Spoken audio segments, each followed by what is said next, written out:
Bonsoir, bonsoir, bonjour, c'est Congo News 24.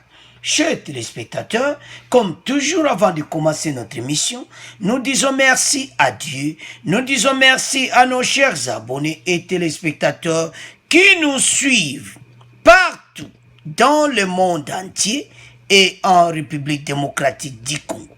Chers téléspectateurs, soyez les bienvenus à l'émission Nabissou. À la une, pourquoi Fayulu n'a pas critiqué Kabila? Et puis, on va parler de l'absence de Bemba.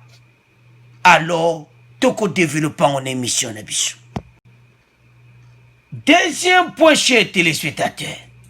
Oyo ezo salando namawa. Kamere introduit 9e mise en liberté provisoire, dont 9 fois. Azako introduire la liberté provisoire. Alors, tout qu'on développe en émission Nabiso, de Yazaka un espoir, malgré était 8e Baboyaki, à côté ici 9e, tout qu'on développe en émission Nabiso. Troisième point, chers téléspectateurs, Oyo Obalubaka et Yindi. Quand Yamami Chibole continue à désordre, donc bientôt Mukuna peut-être quitté. Chibola accuse Mukuna d'être contre Joseph Kabila. Alors, chers téléspectateurs, Eza Somo, beaucoup yokaba vérité, alors Togo développant en émission Nabiso. Quatrième point, chers téléspectateurs, et Yindi, les Rwandais aux arrêts, avec 585 kilos de coltan. Au monument sala oyezo salamana niveau. Il y a DGDA, ba yebete ben inspecteur des finances baza partout. Alors ba komo sala musala kitoko. Alors ba kangi ba Rwandais avec 585 kilos na frontière à Goma. Alors toko développant en émission na biso. Alors, chers téléspectateurs, comme le premier point na biso, oyo pourquoi Martin Fayulu n'a pas critiqué Kabila na meeting na ye, atia kolobelo comme côté au contre FCC, oyo bazo sala makam koloyo makamu nyoso mabe. Alors, batu nyoso bazo se demander. Il y a quelque chose. Il y a oyo salama entre Martin Fayulu et FCC parce qu'ils attaquent au président de la République. Tout ça la démocratie. Alors, mais atia ko s'attaquer na Kabila ti. Alors, batu bazakutuna. Passé awa, point oyo, tozo division on a 3 parties. Tokoloba yango ya Kabila, tokoloba ya absence à Bemba, et puis tokoloba ya dossier sur les moutons, oya lubaki bambongo ba 400 millions de dollars. Alors, chers téléspectateurs, makambo eleki ebele. Martin Fayulu azaki alibanda na États-Unis. Makambo ezalaki ebele esalamaki na mboka. Mais atia kotanga yango te oyo ederangeaki peuple kaka le même peuple baya kozela ye mpona baintere ya peuple wana comme balwa mina kosakata comme makambo nyonso FCC basali ye atikali koloba ngo te vraiment na détail ko expliquer ko s'attaquer. Alors oyo mususu ya lobi eza normal bato bazoloba ke coalition ça ne marche pas, tout le monde en parle, mais oyo eza mawe te il faut ko s'attaquer à la personne ndenge azali kosala liboso atiki. Pourquoi? Il y a quelque chose ou bien eloko moko entre bango accord moko boy oyo peuple azoyeba te bango bazo coopérer avec Kabila ou quoi atia koloba eloko moko te contre oyo pena sérieusement na makambo oyo FCC bazo menacer peuple na mata oyo azalaki te. Alors bato bazali ko s'attendre ke yango esalama mais esalami te. Pourquoi? C'est sa question bandiko baotuna yango tozopesa ngo na bino bozwa yango borépondre toyoki mpenza te alors que côté à la Kabylie makambo ebele ezokende à l'encontre à peuple. Donc d'une manière d'une autre comme ba FCC baotia bakale pa faci donc côté Martin Fayulu et Muzito baza d'accord. Le problème otontoloba awa eza que Martin Fayulu azotambola na Muzito. Muzito aza déjà na ba référence à mabe. Martin Fayulu azani na problème mingi ti. Mak azozwa nde ba conseil ya bien te et pas Muzito. Eza ko risque na futur makambo bele passe makambo suba lobi wana. Net yo ya 100 jours. Tozo ya na point. Lobi makambo nyo Cécile. Martin Fayulu azana problème peuple mais yo loba ki boye tala siko tozo mona bo. Alors Martin Fayulu ba conseiller ne soba la démission. Azo tambola na Muzito o ba benda ba grandi konda. Muzito le akoloba te likambo ya corruption. Akoloba te makambo mbongo parce ye moko yebi o ba salarié azaki premier ministre. Alors parmi ba makambo azo kanga batu peut-être ye pas na kati le oh Muzito bazo lande na dossier boy. Alors one ezali première partie à point. Deuxième partie nango on va parler ya Bemba. Pourquoi Bemba mon ami? Absence est due à quoi? Peuple à sa kotuna.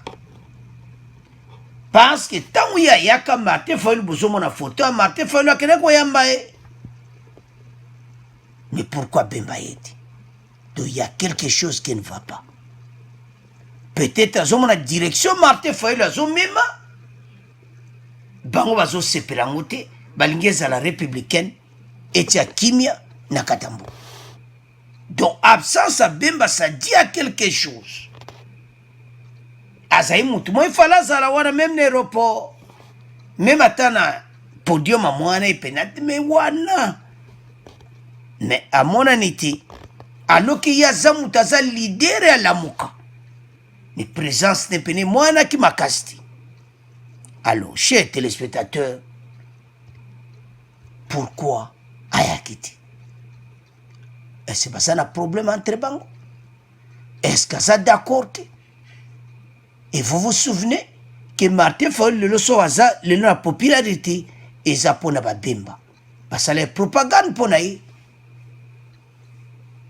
Mais qu'est-ce qui ne va pas entre Bemba et Martin Fayulu? Et pourquoi Ayakiti? Tout ce qu'on a dit. Point Oyo, il y a mis ça tu es à saut de mouton et 100 jours et tous. Bambongo et Bimaki, Bakangi pe batu. Mais Martin Fayulu a zolo bake 400 millions de dollars. Bon, tu crois que ça va. Mais le travail, le loba saut de mouton comme aussi là. C'est que qu'est-ce qu'on va parler après le dossier où on a tué Sili? Alors, l'état de droit bakangi batuana, les lois taillées à l'obike, bambongo wana justification, tout ça, oh baliaki ba pourcentage et tout ça, mais total en fait à travail. Asa libre parce que c'est la démocratie. Alors, toyo kana no peuple, pona, musala oyo, il y a 100 jours au Martin Fayulu à lobby, bon, tout continue mission. C'était dans le programme de 100 jours du gouvernement, ça a traîné, il y a eu des problèmes. Les autres qui se retrouvent derrière le barreau, mais enfin, on voit quand même une œuvre de grande qualité, de haute facture et en tout cas, c'est à apprécier.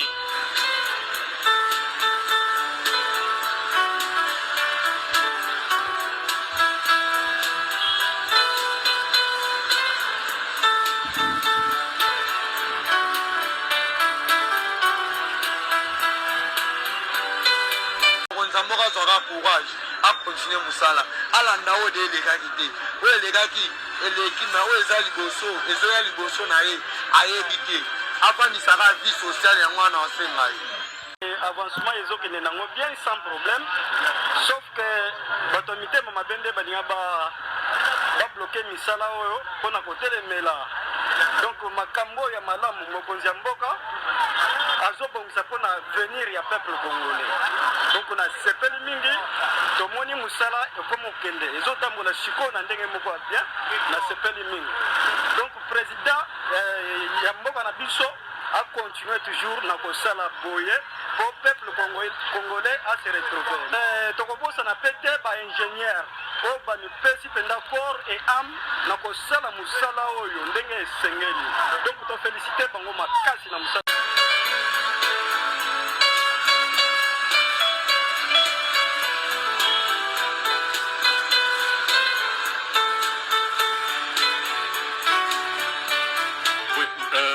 D'après vous, ce saut de mouton pourra résoudre quel problème? Premièrement, je pense que d'abord les embouteillages, surtout avec des fois le comportement de nos taximens, ça pourra aussi nous faire gagner un peu en temps. Le chef de l'État sali bien pour diminuer l'embouteillage. L'embouteillage est qui trop, batu balobi mingi. Yango va changer ma parole na bango. Yango alande aumela béton. Alors, biso nyonso toyoki peuple wana balobi ke mosala ezokende nango bien dokala te basode moto nyonso ekosila lere ekosila siko question siko peuple akotuna na message oyo balobi ke Faci abimisi bambongo bango bamoni misala ti me sikoyo misala wana voilà comment capital ezokoma kitoko bambouteillage ezosila saut de mouton congolais yokaka oka na sango lelo akomi nango na miso me lere kosila bandeko na ndenge ya mabeti bakestion ekose pose nde bandeko wana balobi ke Faci alanda wana ti atala nde ezo ya liboso do bacongolais basi bacomprendre malgré bakotonda na bango na meeting mais va comprendre que Faci osala musala bien pour mboka. C'est pour l'intérêt du pays. Oui, nzala ezali. Mais nzala wana bambongo nde o batu bayibaki, il faut les arrêter. Bakokanga batu wana tout. Bako récupérer et puis bako changer parce que bandeko DGDA basali musala mo bakangi Rwandais avec 585 kilos à coltan. Mais toujours à la pointe. Tout le monde alors, Martin Fayulu a le 400 millions et tout ça. Mais le toujours monde que oui, travail peine salami, parce que de monter mon ami peuple congolais comme loba. Alors, chers téléspectateurs, tout ce qui peut en abino. Parce que oye lobamaki kalate ebele bakotuna bakestion me balobaki Faci bo me tala mosala Faci osala parce que na mikolo ekoya batu nyonso bakokoma kotala na me Faci toza batu bazoloba ke Faci boyebo me tala mosala Faci aza kosala bandeko makambo kitoko ezoya baso de mouton eze eloko te banzalo tozolela bazo récupérer bambongo tu batu bayibaki prison makale kotonda bakokanga bango mutu nyonso akoloba mabe mpona Faci ye mo akomona ke makambo eza bongo te parce que bambongo eza na maboko ya batu il faut les arrêter bakende na prison peuple congolais a récupérer bambongo nzala oyo toza nango ezali sute. À vous de commenter de comment qu'on est na deuxième point. Deuxième point, chers téléspectateurs. Kamere a introduit 9e mise à liberté provisoire. Mais toujours y est bâti. Kamere ba liberté provisoire aux senga. Est-ce que eza distraction ou bien pene bazo django sérieux? Je n'ai jamais vu. Nasoye toujours comprendre ti bandeko point oyoko ezo salanga mutu pasi leka na moni nini yo article oyo na bimedi tikara tshela bandeko 9e mise en liberté provisoire.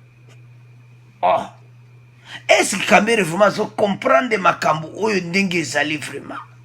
Ou bien ça na un scénario, ba théâtre, donc nazo comprendre te. Première mise en liberté provisoire, 1. Deuxième, baboy. 3, baboy.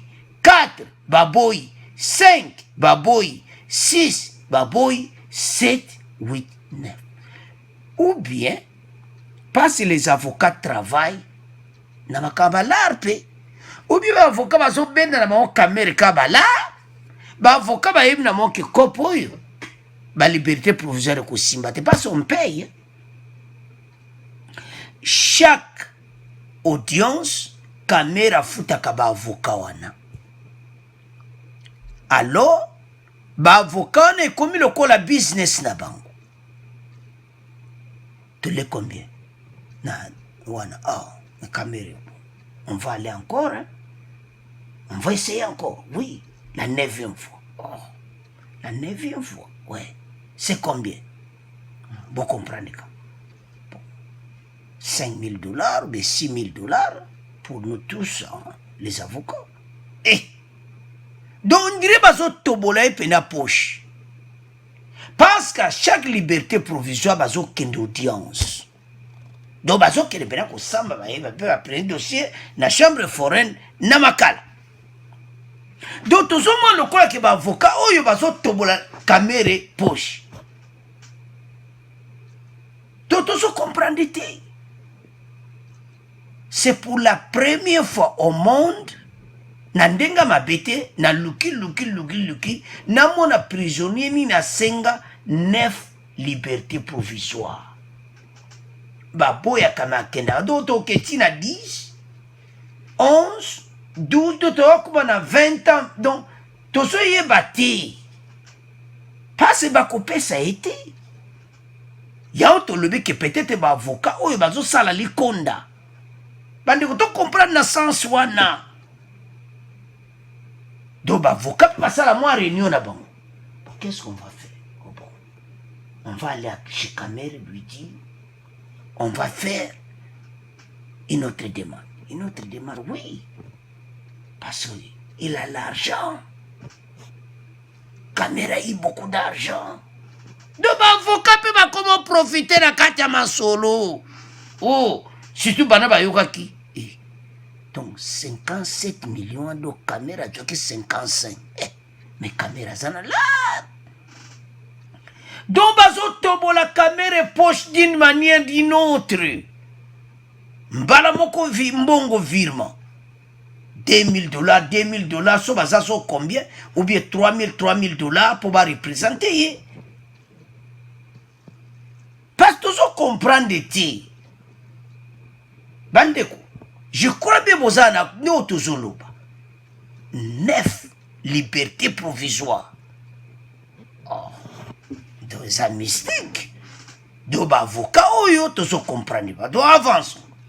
Les avocats de Vidal Kamere ont introduit une nouvelle demande de mise à liberté provisoire de leurs clients détenus à la prison de Bakala. C'est au cours de la 3e audience ce vendredi à la cour d'appel de Kinshasa-Kombe que la défense a introduit la demande. Donc, côté ici déjà, nettoyer Sabinon et c'est côté.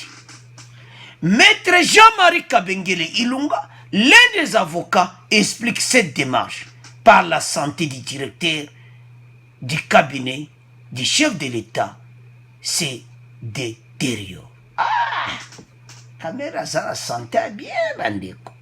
T'as l'avocat, babi ça santé à caméra. Bon. Tout ça va docteur, ça peut être vrai, tout ce qu'on a dit, mais bah le qui va 9e liberté provisoire et ça pour caméra ça maladie. Ah, caméra zobela. Mais bah via piezo sama na makala. Batu bazo ya ndenge na makala. Mais ça maladie. Azo soula na batuana. Oh.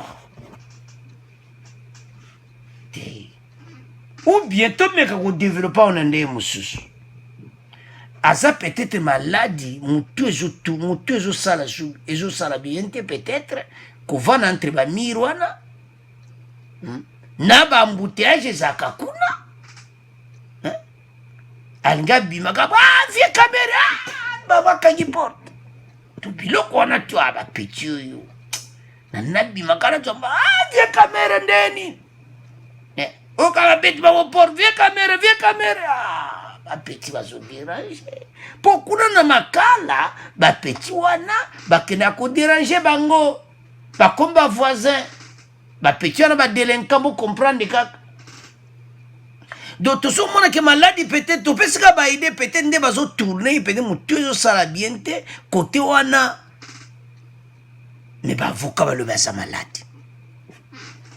Il soutient que la loi leur permet de demander la liberté provisoire après le rejet par la cour d'appel de la première sollicitation. Or, donc ça loi ezo permettre bango ba continuer ko senga ka ba liberté. To tiel bino botanga bande ko biso tato yaka na info to tiel bino botanga eza média na biso na Kinshasa. Il soutient que la loi leur permet de demander la liberté provisoire après le rejet par la cour d'appel de la première sollicitation. Donc, ceux qui bosengi, baboyi, boye bokotisi. Oh! Donc, 9e oyo, tant bazo boya 9e, caméra kotsa 10e. Bande ko biso to tanga na bino nde bakomi. Oh. Alors, après le rejet de cette dernière, la défense avait saisi la Cour de cassation, qui avait réservé le même sort à la requête du président de l'INC. Bakinaki pe na Cour de cassation baboyaki. Bamba lobibo biso kotika wana ti. 9e mise à liberté provisoire. Eza ya koyinda esi eyindi. Mais oyo tokende wapi kamere dossier eza ndenge nini congolais azokomprendre te. Alors chers téléspectateurs totika yango na bino donc liberté provisoire bozela 10e wana totika yango na bino. Procès Mukuna. Chibola accuse Mukuna d'être contre Joseph Kabila. Bandeko match échangé. Côté mami Chibola bakomo lobake sima Mukuna main noire moko eza wana. Tanto lobake ba makambo ya yo makambo to salaka na nkuku ba vérité ya kana suka. Mami Chibola basuki. Ya onto kati parti ya media ou to tchelibino. Eza somo présidente ou aza ko diriger de juge présidente. C'est illustré par une partialité notoire qui présageait de l'orientation déjà prévue à l'avance par la composition, savoir acquitter le prévenu Mukuna pour motif de doute. Mais bah douter comment?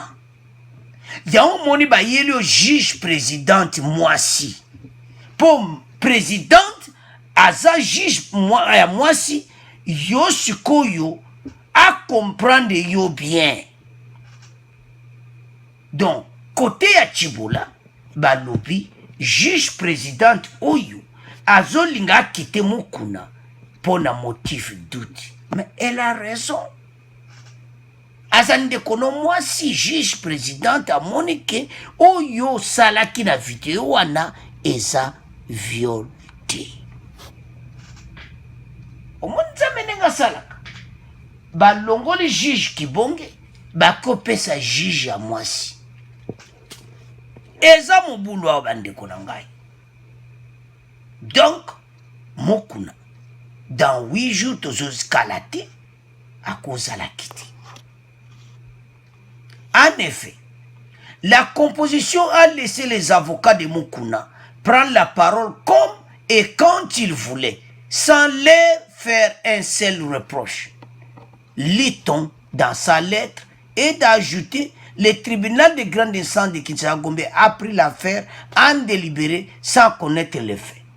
Balobi, que juge wana Gombe parce bango bakomi lettre ya plainte bazosepela te na ndenge jugement wana elekaki balobi kota mokuna bazozwa yango parole balingi sanke bareproche bango mais kote ya ye Mami Chibola bazoreproche bango le Mami Chibola ozo comprendre te ke makambo basi bacomprendre ke eza nango makambo ya lokuta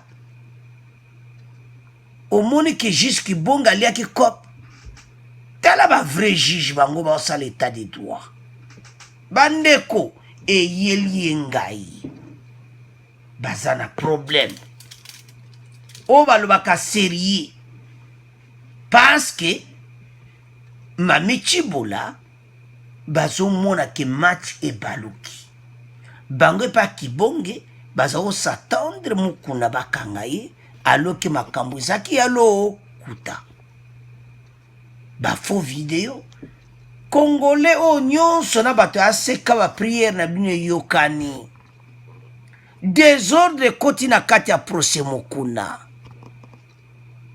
nzambe akonfondre bango kaya Mami Chibola ebeli liboma bazo comprendre lisusu te bake osala plainte na cour na direction ya Gombe ke voilà biso main noire moko eza nsima mokuna biso boye na boye na boye mona makambo yango makambo eza nde verité tolobaki lokuta ezaka mbangu verité eyaka malembe bo oza ndeko na biso congolaise ondimi vraiment me biso toprésente bémission tozala contre yo c'est parce que tomonaki video eza ya lokuta mama Mami Chibola baza contre yo te video ezaki monte na bato ya PPRD et FCC lokola mokuna zolo mabe contre Kabila mais siko yo moko bimisi yango Chibola accuse mokuna d'être contre Joseph Kabila si avance bolanda bandiko Mami Chibola soutient que certes Messi Mukuna et Moluba totieli bino botala côté à droite Mami Chibola soutient que certes Monsieur Mukuna et Moluba mais il a cessé de soutenir l'ancien président Kabila pour soutenir l'ancien président de la République Tshisekedi. Oh, bon mabewa. Soko à soutenir Fachi mabewa. Mais biso beto au mon place à soutenir Fachi te. Tout le monde ngote parce qu'il y a za oloba makamba vérité. Makambo o nyonso gouvernement Kabila ba yibaki ba crime économique yango ya za oloba na télévision. Et puis aye ko sala lettre na ye plainte na cour constitutionnelle yango yo lelo ba ye ko utiliser yo Mami Chibola ba monter contre Mukuna. Yo mo lobby qui a contre Kabila. Mais aza contre te maza ko lo makambo Kabila sala ya mabe. Mami Chibola il est temps au yambola. Parce que ça a un problème sérieux kaka ya mokilité mais pas nzambe. Oza kokosa. Parce que tant oza kokosa eza mawa. Pourquoi batindi juge présidente? Pourquoi batindi ya mwasi a dirigé procès oyo? Parce que ba moni déjà yena yo boza basi. Ndeko no mwasi tanga zo tuno question. Ezomona ke oza na doute. Yango ba moni ke faut ba quitter Mukuna. Alors bandeko, dans 8 jours, masolo ekosila. Ndenga zawana akoma na qu'est-ce que c'est? Donc aomona kake oh nati passe ba o ba congolais baloba kezasu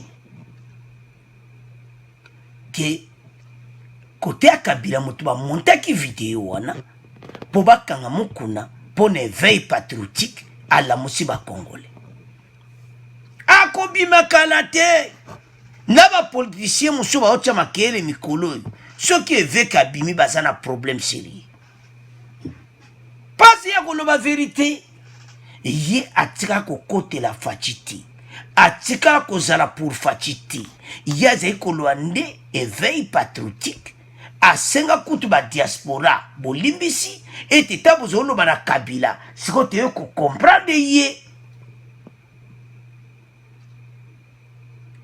Mais lelo batu nyonso bapesi mokuna raison que batu wana pendant 20 ans ont détruit le pays. C'est ça l'éveil patriotique. Lelo mokuna zo paye prix na ona makala. Mais ba utiliser yo Mami Chibola, vous avez accepté.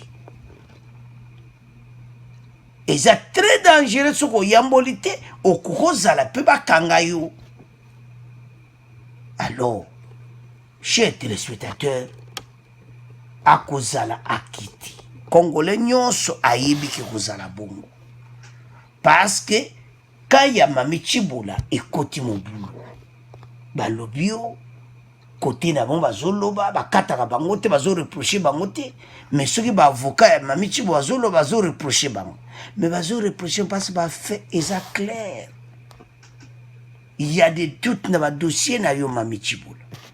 Alors chers téléspectateurs, to tiki po na bino to comment que na point na biso oyebo mimboka les Rwandais aux arrêts bande koboko landa vidéo. Alors, chers téléspectateurs, troisième point, oyo, Ezaya Koyinda.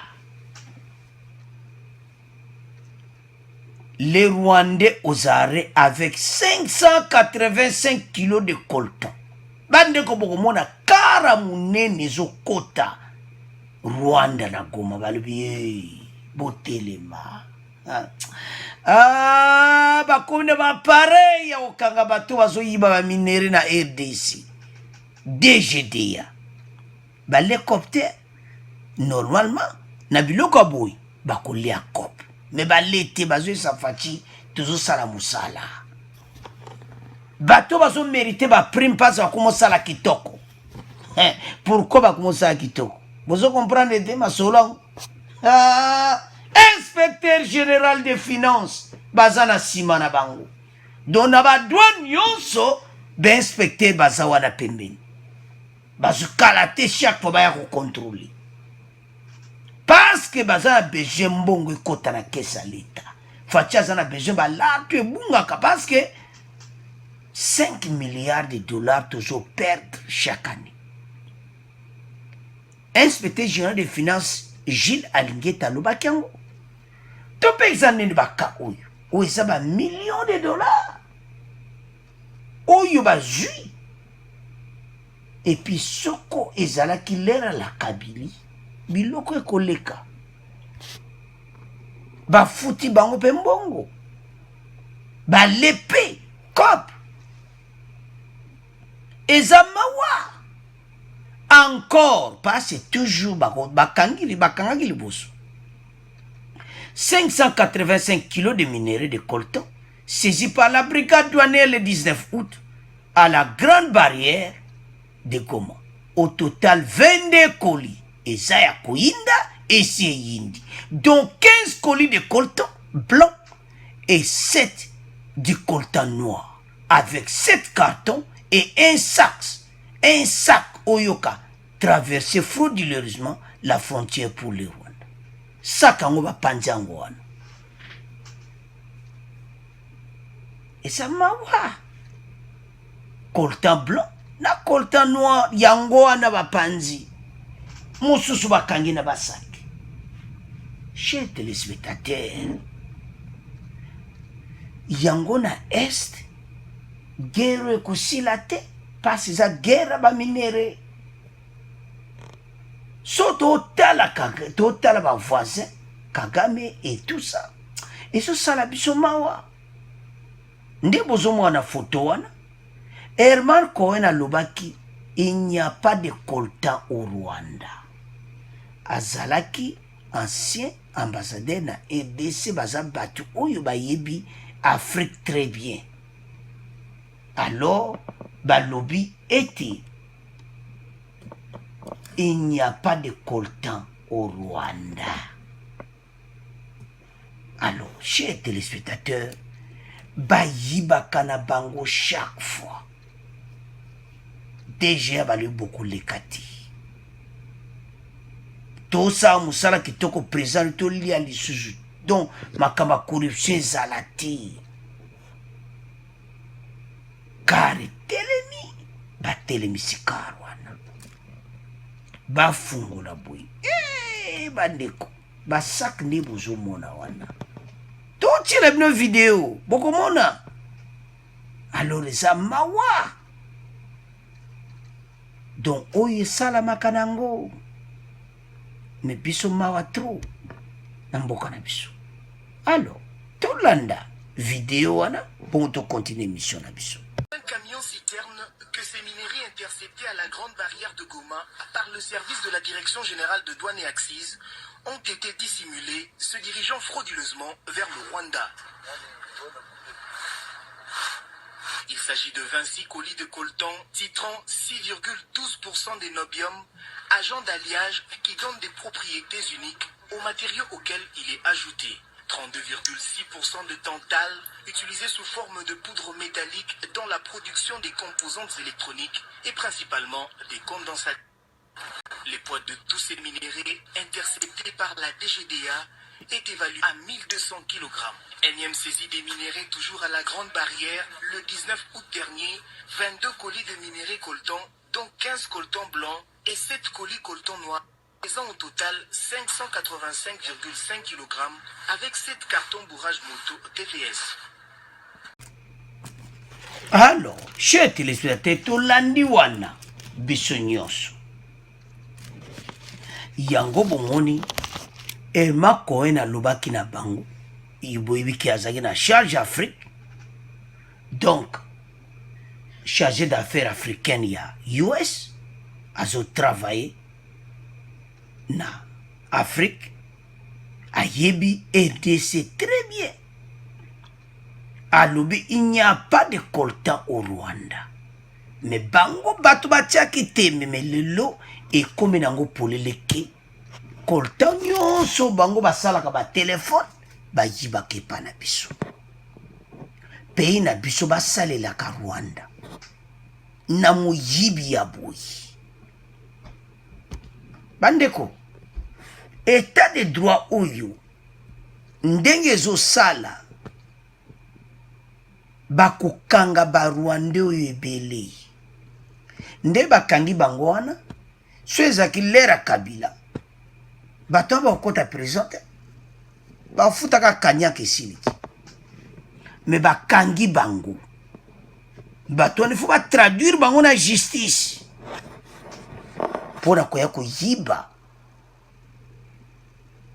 ba minere na biso oyo wana bakangi bongo bakangaki te, c'est-à-dire coltan ya RDC bazosakana nango na Rwanda.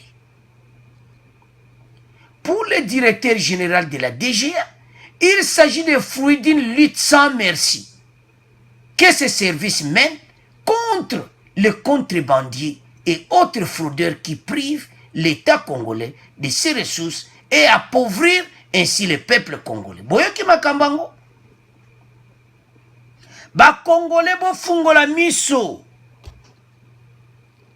fatia zo sala musala pona mboka oyo ezoloba mawana bamusu eza distraction. Tala ndenge bakangi bato na baminere na biso botanga wana ezali nde directeur ya DGA alobi yango. On lit ensemble totanga yango bino nyonso bomona oyo ekomami na media na biso congolais. Pour le directeur général de la DGA, il s'agit des fruits d'une lutte sans merci que ce service mène contre les contrebandiers et autres fraudeurs qui privent l'État congolais de ses ressources et appauvrissent ainsi le peuple congolais. Donc, biso tozala pauvre. Tokoma pauvre nande bazo yiba bambongo na biso. Yango bandeko, soki makambo nyonso evandi, ba ressources na biso bazo yiba lisusu te. Congolais nzale kosila. eza mission fatia zolanda parce que bambongo leke to defa bambongo mais tozana bambongo ezokenda baposha batu tala bino moko 585 kilos de coltan c'est combien? Des millions de dollars. Bandeko na ngai ndenge za bateka yango mbongo ekoti na caisse ya trésor public mais bazo ya koyibela biso yango. Alors, chers téléspectateurs, eza mawa 22 kolinde bozomona ba sac wana et puis 15 colis ya coltan blanc et puis 7 ya coltan noir. Botala kabino moko. Ba laksi bino nde bafungoli sac moko moko. Eza mawa. Lelo Rwanda zo sala ba téléphone bandeko. Année prochaine Fachipa zo sala ba téléphone na RDC coltan na biso bankolo coltan bandeko bozala prêt na juin 2021 téléphone eloko pamba eza déjà ba société eza déjà kovanda na RDC bazo banda ba masolo mais Rwanda kala te bakokatana na production basomba nde na voie normale batika biloko aboyi. Avançons. Jean-Baptiste Kongolo Kabila, qui encourage les agents de DGDA à doubler de vigilance, en appelle en même temps à la collaboration de la population pour décourager ces prédateurs des ressources minières et de l'économie congolaise en dénonçant auprès des agents de l'ordre opérationnel. Chers téléspectateurs, awatonto lobani. To landi vidéo wana to yoki nde DG bazoloba mais awa ministre minier alobi makamba code minier to mwana ki to tia pe extrait ya ministre oyo na code minier bazosalela yango alobi ke ye ameki ko arranger ba situation wana nyonso a code minier to yokaye bongo to continuer mission na biso.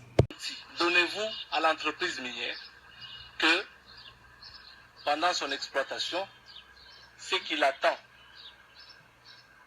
comme bénéfice, il aura. Enfin, cette entreprise aura.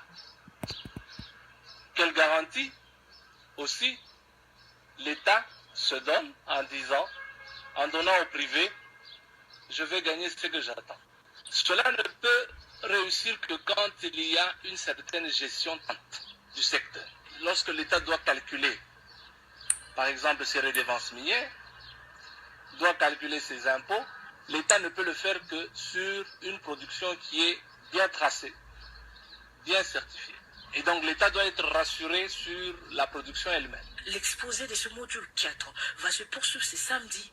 Willy Kitobo veut faire profiter à la délégation des miniers attendus à Kinshasa pour des séances de travail concernant l'expiration du moratoire accordé aux miniers sur l'exportation des concentrés de la République éthique du Congo. Alors, chez téléspectateurs, Tolandi Wana, ministre ya mine. Donc, yé, moutazo tala makama miniri. Azoloba que, kaka soki, pour l'État vraiment ba recette, ou union soit kozwa, ezala traçable, ba yeba, ete, mbongo vraiment, ezo kende, makama bezati. Mais soko tali, asa ministre FCC, donc on ne sait pas vraiment travail na ye bazo yiba ba minere bouye. Est-ce que eloko nini y en tant que ministre ya mine bakoko sala pona ko solola makambo oyo? Pas eza possible ti komona coopération bambo biloko zo kende boye ba coltan ebele za ko kende.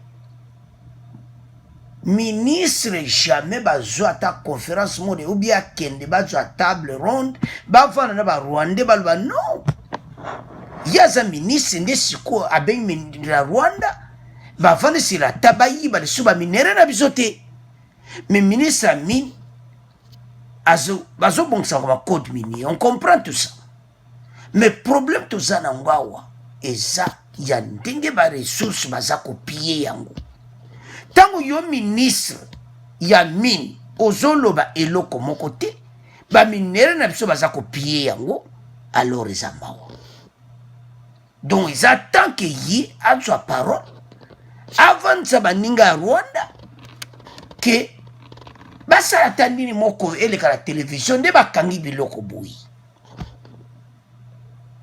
acha bango na écran makolo bango te batie na télévision na biso eleki na monde babengi